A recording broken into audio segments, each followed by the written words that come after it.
sahabat seiman di mana saja berada, Nabi kita Muhammad sallallahu alaihi wasallam bersabda, "Inna awwalu ma yuhasabu bihil abdu yaumal qiyamah min amalihi salatuhu.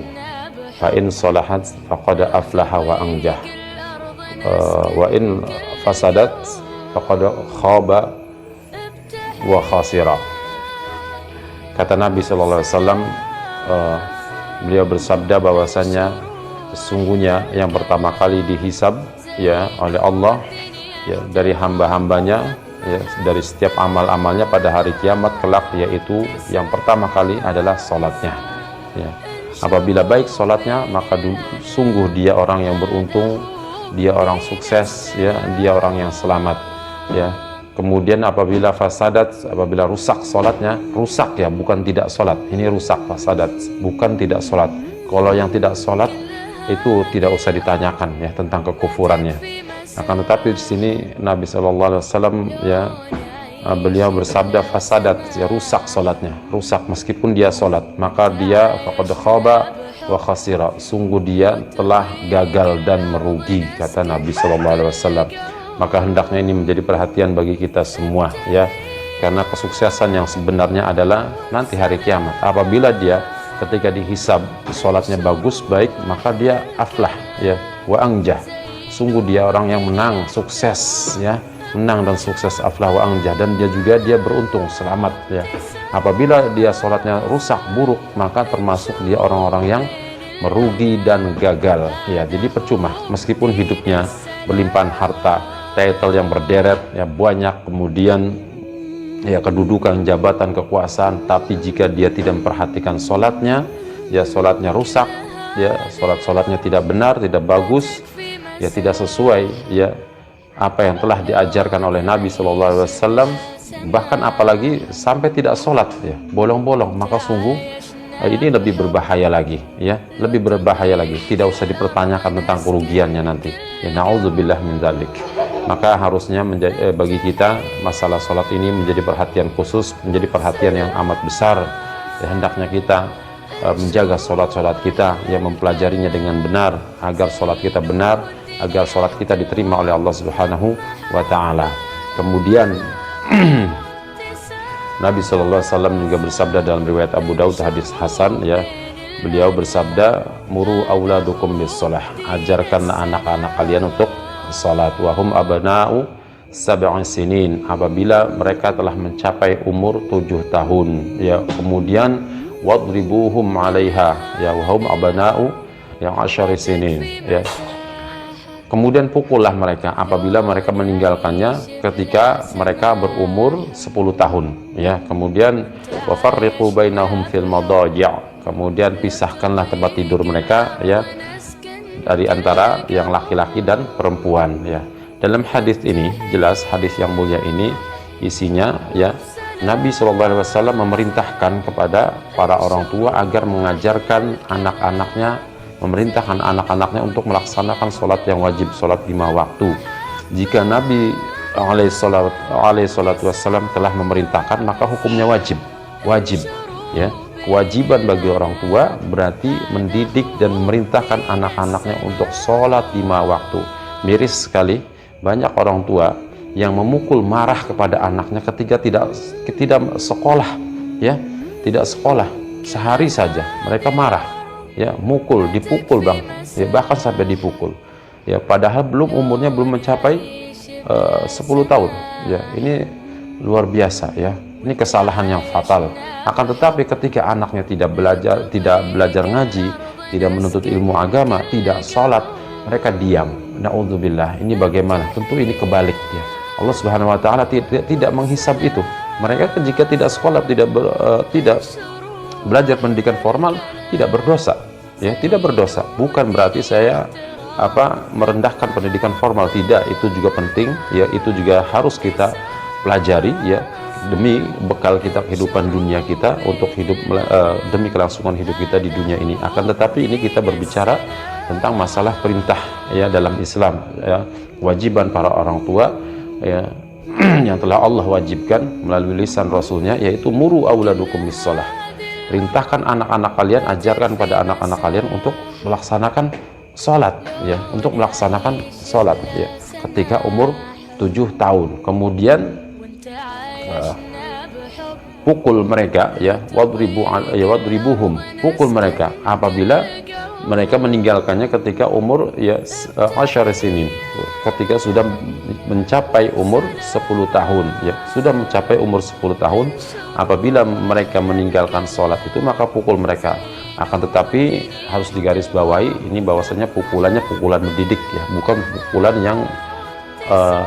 pukulan yang meninggalkan bekas, yang melukai, ya, sampai mematahkan tulangnya, lecet. Tidak, ini adalah pukulan yang mendidik bagi mereka, ya, karena sejatinya mereka ketika umur seperti itu belum dikenai kewajiban atau dikenai dosa, ya. Akan tetapi jika kita tidak melakukan perintah Nabi SAW ini dalam mengajarkan anak-anak untuk sholat, memerintahkan mereka untuk sholat, yang memberikan contoh tauladan kepada mereka, maka setiap orang tua berdosa, ya, selama dia membiarkan orang tua itu membiarkan anak-anaknya tidak sholat, ya, membiarkannya, ya, tidak mengajarkannya ketika umur 7 tahun, maka orang tua itu berdosa, ya. Ketika umur 10 tahun anak-anak itu meninggalkan sholat, kemudian orang tua tidak mendidiknya, tidak memukulnya dengan pukulan yang mendidik, maka dia berdosa, ya, maka ini berdosa. Orang tua itu akan berdosa, akan dimintai pertanggungjawaban oleh Allah Subhanahu wa Ta'ala.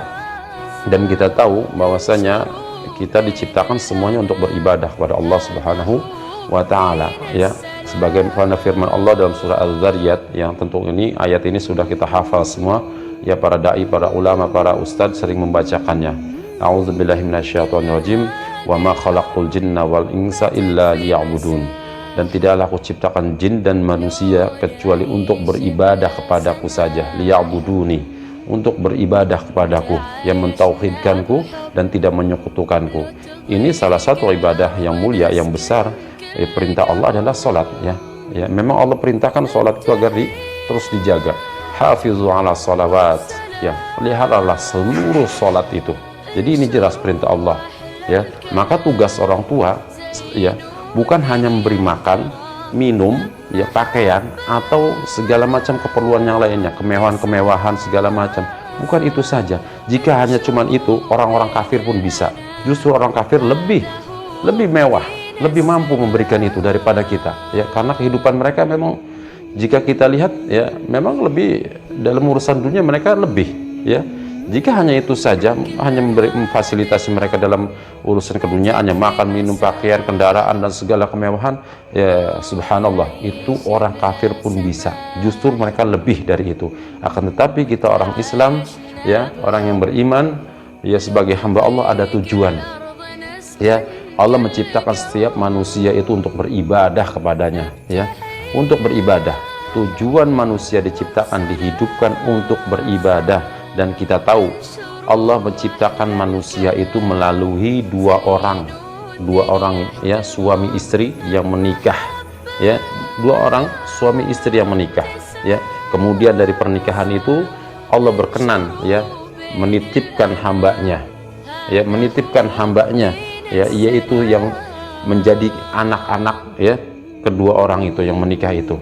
Maka jadi jelas, ya, Allah menitipkan anak-anak itu agar mereka menyembah kepada Allah, agar mereka beribadah kepada Allah, bukan hanya semata perhiasan dunia saja, untuk berbangga-banggaan, ya, anak saya ganteng, pintar, tampan, bukan untuk itu. Akan tetapi mereka tujuannya dihidupkan adalah diciptakan oleh Allah Subhanahu wa Ta'ala agar mereka beribadah kepada Allah, menyembah Allah.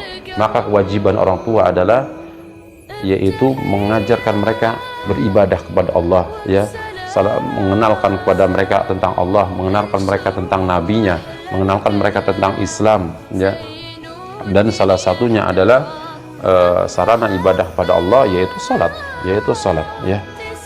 Makanya Nabi SAW perintahkan, ya, kepada kita para orang tua agar mendidik mereka, ya, salat waktu ketika mereka umur 7 tahun, ya, dan memukulnya apabila mereka meninggalkannya ketika umur 10 tahun, ya. Jadi tentu bukan hanya memerintah sholat saja, ya, tentu tidak hanya memerintah sholat saja, ya. Yang pertama adalah kita mencontohkannya sebagai orang tua. Nggak mungkin kita nyuruh anak kita sholat, kita sendiri tidak sholat, ya, maka ini akan menjadi alasan bagi mereka untuk membantah kedua orang tuanya, ya. Mana mungkin ya ayah nyuruh saya sholat, ayah sendiri tidak sholat, ya, subhanallah. Mereka akan berbalik ya kepada kita. Jadi yang intinya yang pertama adalah tauladan dulu, contohkan kepada mereka, karena anak itu tentu akan mengikuti kebiasaan para orang tua saja. Jika senantiasa kita contohkan kepada mereka, kita rajin sholat tepat waktu, ya, maka anak-anak pun insya Allah akan mengikuti orang tuanya, kedua orang tuanya, ya. Kemudian dalam sholat itu masya Allah banyak sekali ya pelajaran yang kita ambil dan hasil ya kebaikan-kebaikan ya, terdapat kebaikan-kebaikan di dalamnya.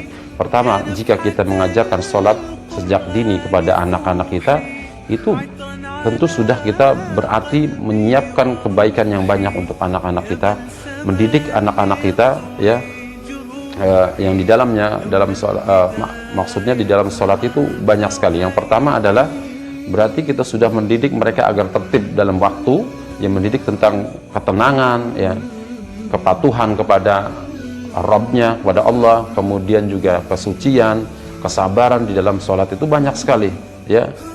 Kemudian juga jika anak-anak kecil itu sudah dibiasakan sholat sejak umur 7 tahun sampai kepada 10 tahun, sehingga ketika dia sudah mencapai umur yang baligh, ya, maka tidak akan sulit lagi, mereka sudah menjadi terbiasa, sudah menjadi kebiasaan. Kita tidak usah menyuruh mereka lagi, tidak usah memerintah mereka lagi untuk sholat, ya, seperti itu, tidak, karena sudah terbiasa dari umur 7 tahun mereka sudah terbiasa sholat 5 waktu, sudah biasa bangun subuh, ya, sudah biasa standby ya untuk melaksanakan sholat, karena memang sholat itu waktu-waktunya sudah ditentukan, ya, sebagaimana firman Allah dalam surah An-Nisa, inna sholata kanat 'alal mu'minina kitaban mawquta. Ya, sungguhnya sholat itu telah ditetapkan waktu-waktunya bagi setiap orang mukmin, orang-orang yang beriman, ya. Maka dari situ kita belajar menjadi orang yang tertib dalam waktu, ya, tepat waktu, ya, maka ajarkan itu kepada anak-anak kita. Jadi jelas dari sini hadis ini juga mengajarkan kepada kita bahwasanya ya kita tahu hukum sholat itu adalah wajib, maka dari situ hendaknya kita mengajarkan kepada mereka ya tentang hal-hal yang wajib, yang memang sudah diwajibkan bagi setiap hamba-hamba Allah, ya, sebelum mereka balik, sehingga ketika sudah balik mereka sudah terbiasa, ya, tidak kaget, tidak harus disuruh lagi, tidak harus dimarah-marahin, tidak, karena sudah terbiasa, sudah dididik.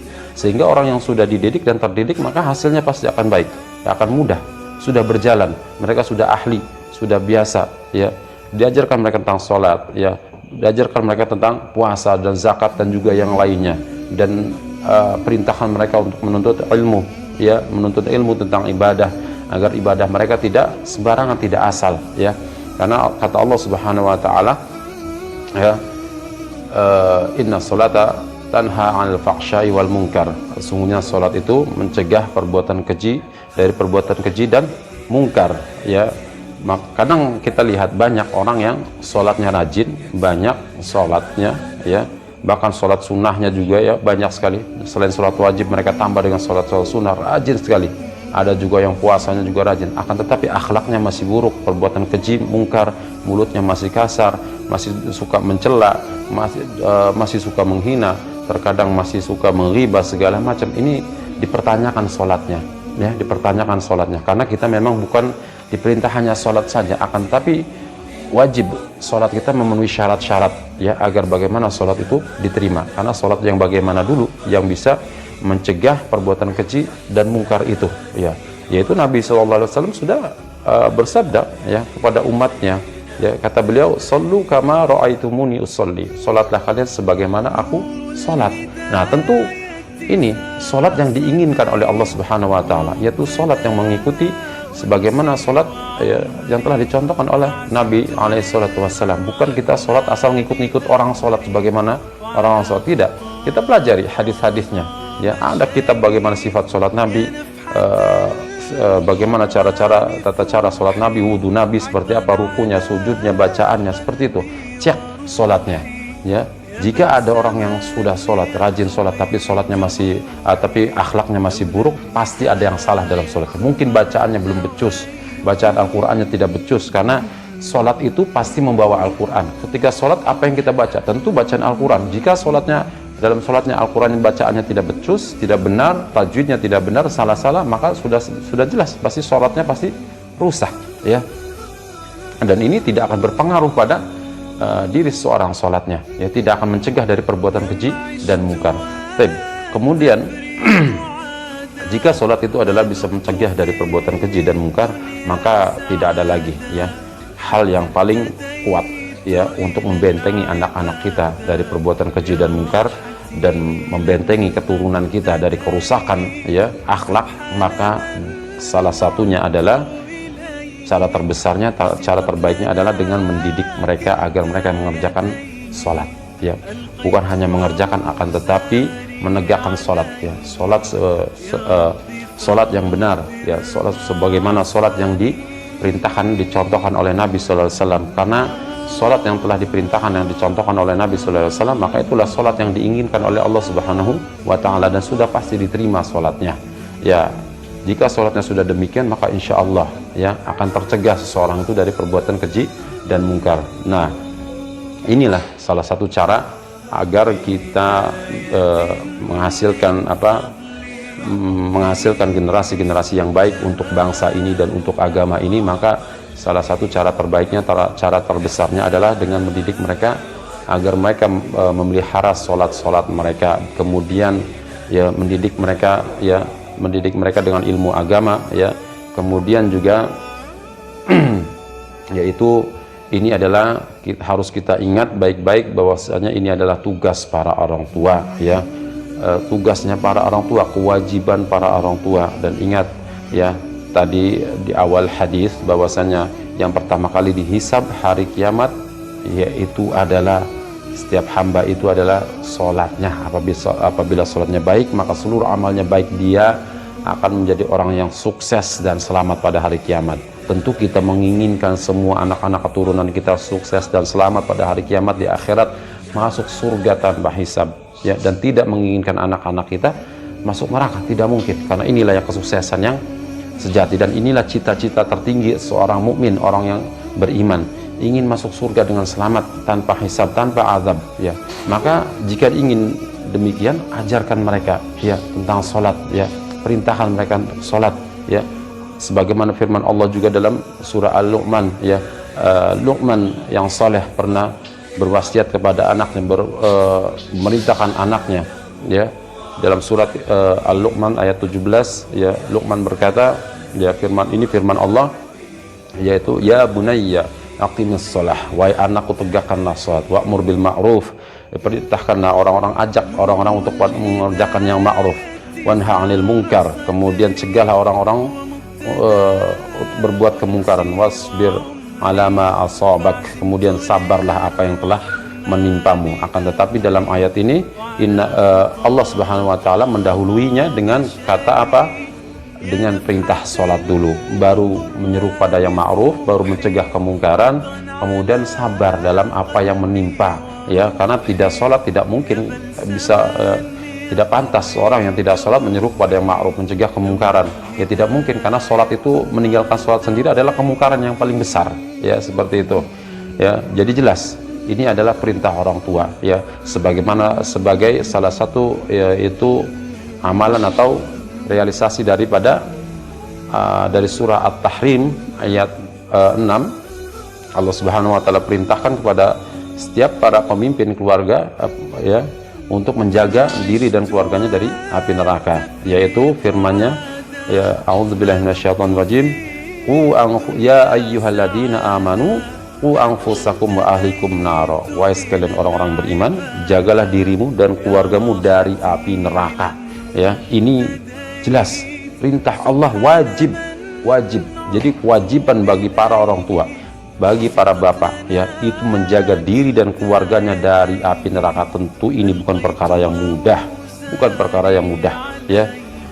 Dan ini salah satunya adalah amalan yang bisa menjaga seseorang bisa dari api neraka adalah continue, ya, istiqomah dalam mengerjakan sholat 5 waktu dan sabar dalam menjalankannya, ya. Insya Allah jika kita memang benar-benar, ya, mengamalkan ini, ya, mengerjakan memelihara sholat kita dan mengajak keluarga kita untuk memelihara sholatnya, ya, Dengan ini kita ya berharap agar Allah Subhanahu wa taala menjaga kita dan keluarga kita dari api neraka dan memasukkan kita ke dalam surganya tanpa hisab wala azab.